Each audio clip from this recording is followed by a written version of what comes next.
대치동의 학생들은 1타 강사들의 수업을 많이 들을까요? 일단은 결론을 말씀드리면은 영어 과목은 흔히 말하는 1타 강사들의 수업을 많이 듣지는 않습니다.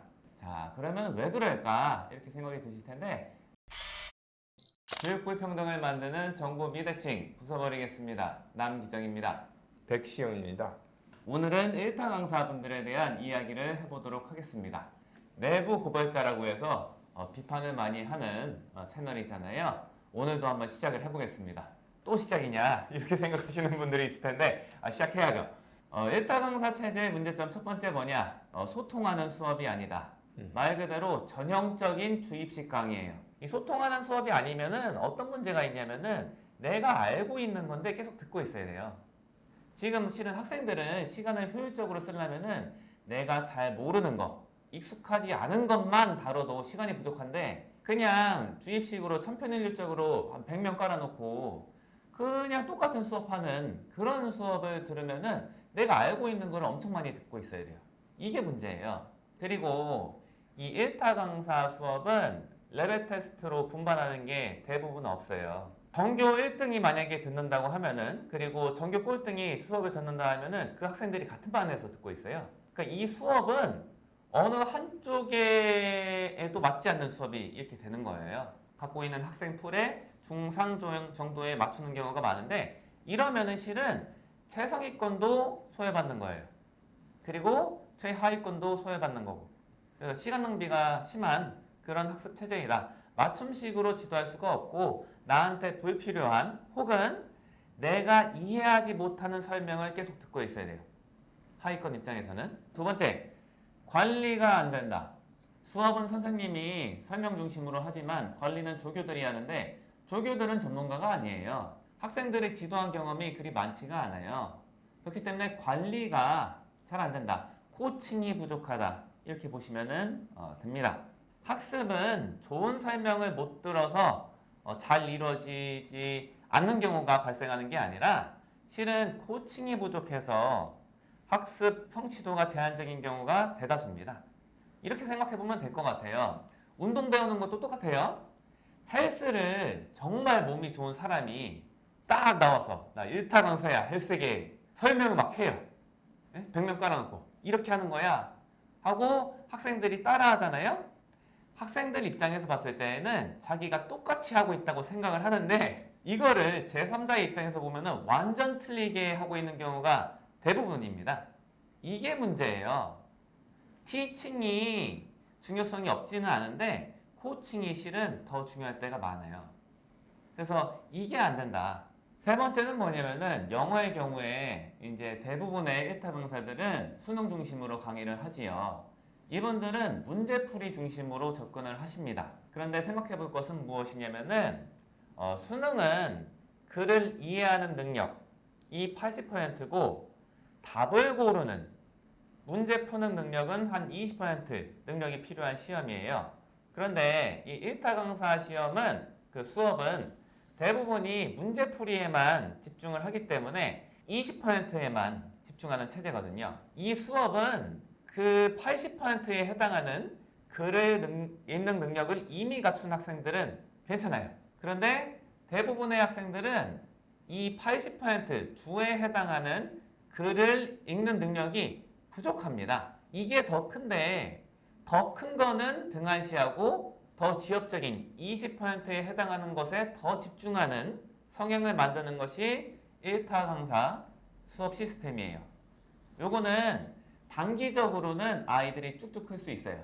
문제풀이에 익숙하지 않았던 학생들이 문제풀이에 대한 이해가 생기면은 한 6개월 정도는 쑥쑥 클 수가 있는데 그 이상의 구간에 돌입하면은 잘 안 늘어요. 네 번째는 뭐냐면은 이 문제풀이 공식이 실은 결과론적이에요. 그간 평가원 문제들 기반으로 해서 나왔던 문제에 대응할 수 있는 식으로 문제풀이 공식을 만들어요. 그렇기 때문에 기출문제를 기반으로 해서 이 문제풀이 공식을 적용을 하면은 다 맞아요. 아이들 입장에서는 선생님이 알려준 그 스킬을 쓰면은 문제가 풀리네 이렇게 생각이 드는데 이게 이제 문제가 뭐냐면은 결과론적이기 때문에 새로운 패턴의 문제가 나오면 대응이 안 돼요. 1등급이 안정적으로 나오냐 그렇지 않냐는 공식이 통하지 않는 문제를, 비전형적인 문제를 얼마나 잘 푸냐 이거에 달려 있거든요. 그런데 1타 강사들은 그 전에 기출문제에만 통하는 그런 문제풀이 공식을 계속 알려주기 때문에 이거는 중상위권 이상의 학생들한테는 더 성장을 제한시킬 수가 있어요. 중상위권까지는 빨리 크는데 그 이상은 못 치고 나갈 거예요 아마. 다섯 번째, 1타 강사들은 대부분의 경우에 자기 자신은 굉장히 높여요.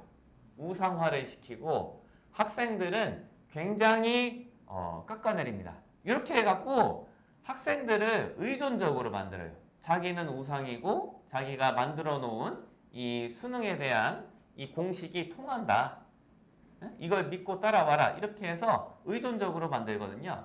그런데 결국에 가서는 이 시험은 혼자 푸는 거예요.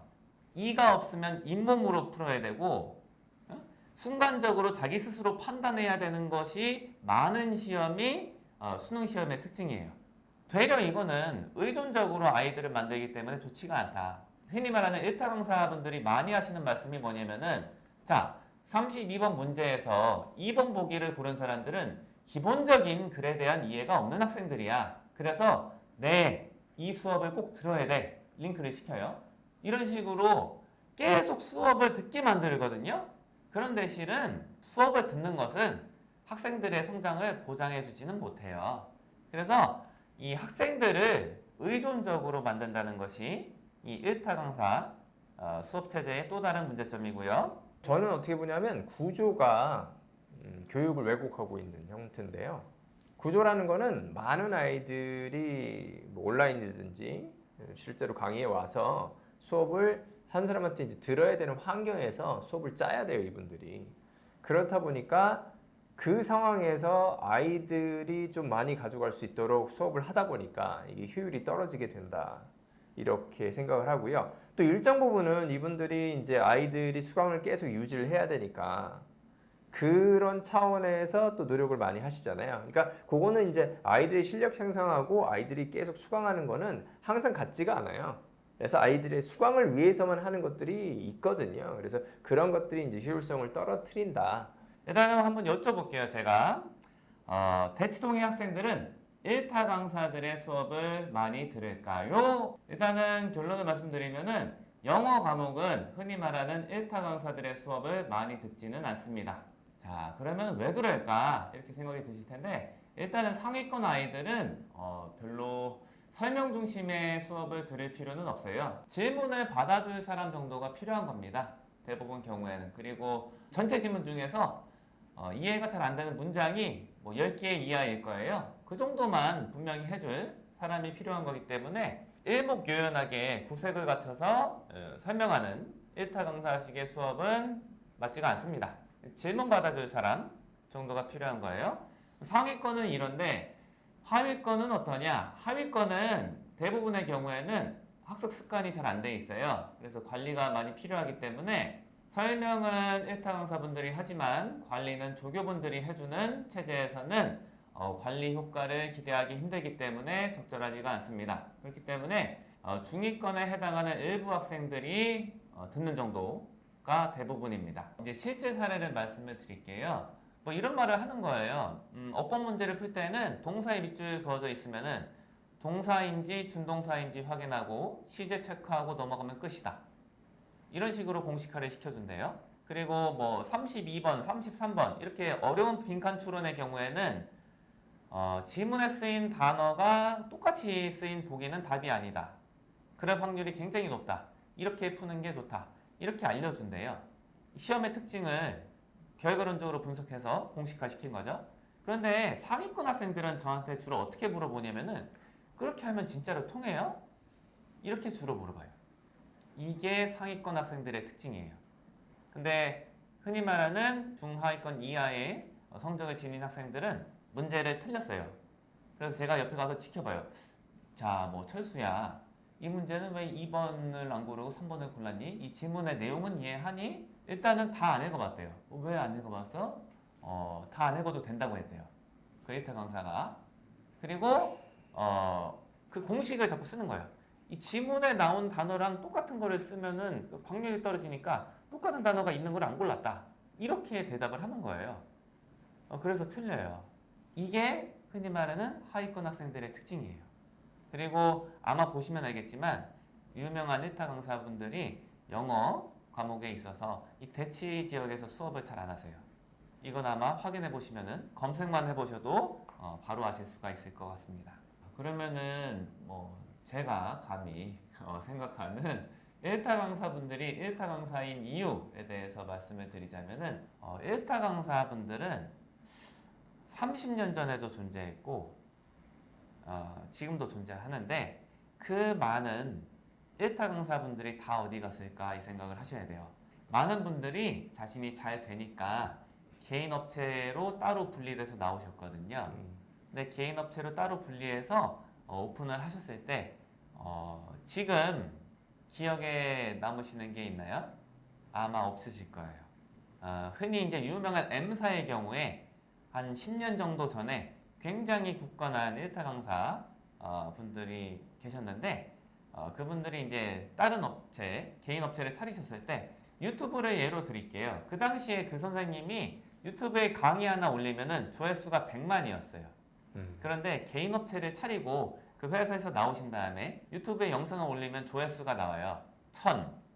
100만에서 1000이 됩니다. 이게 어떻게 이렇게 될까? 요거는 마케팅의 지원을 받냐 못 받냐 이 차이라고 저는 보거든요. 그래서 뭐 1타 강사분들이 역량이 좋은 건 많은데 실은 마케팅의 힘이 저는 더 강하다.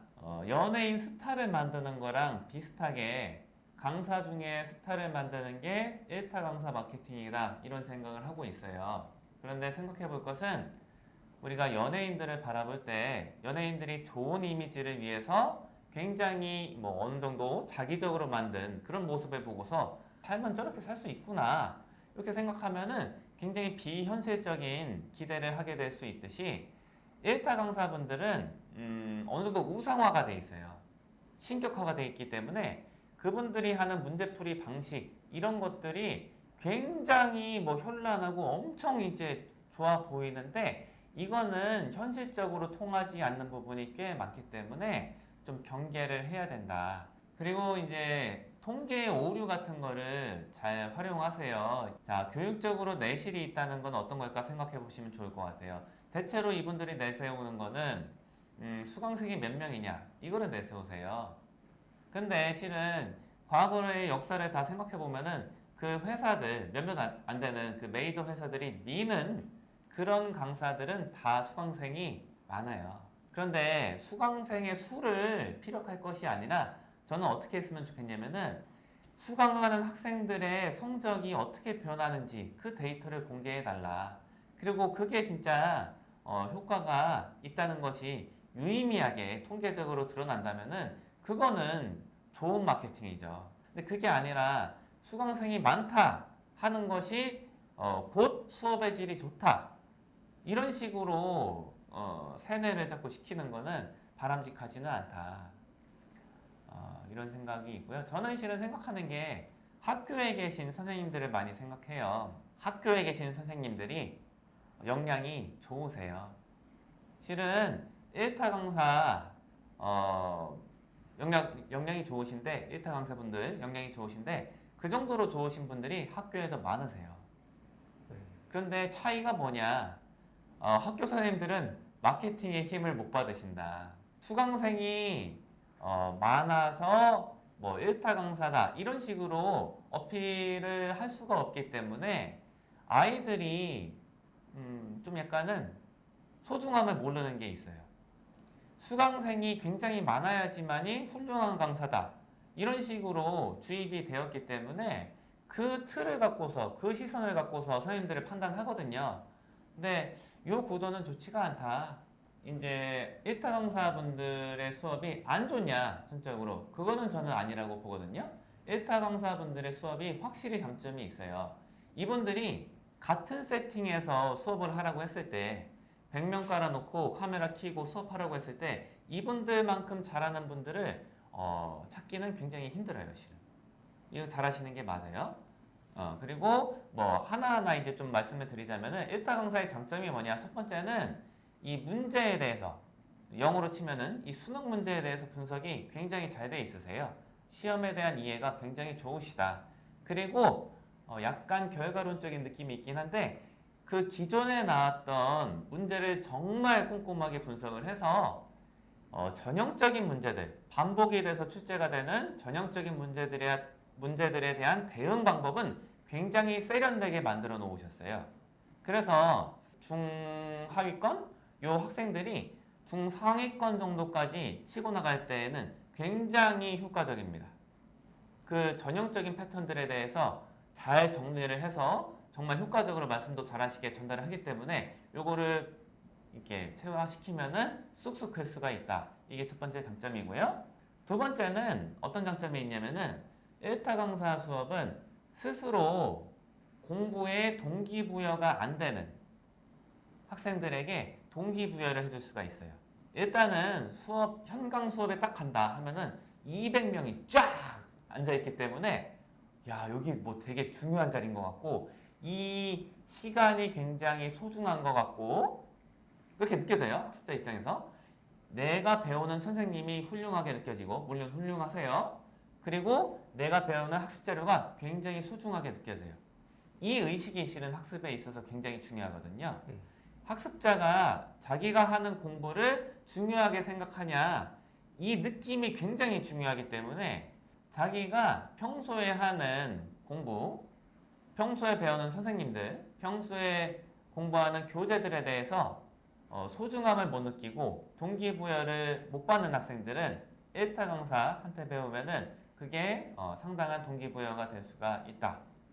동기부여가 된다는 것을 전제로 했을 때 자기 스스로 관리가 되는 학생들한테는 괜찮아요. 그러니까 동기부여가 돼도 자기 관리가 안 되는 학생들이 있고 동기부여가 되면은 자기가 스스로 챙기는 아이들이 있어요.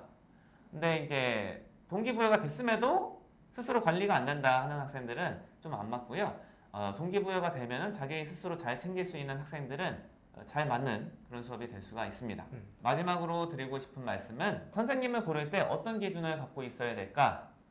이거를 생각해 보시면은 나한테 필요한 거를 지도해 주시는 선생님 이거를 기준으로 삼았으면 좋겠어요. 우리 학생들이 결과적으로 지향해야 할 것은 학습적인 독립입니다.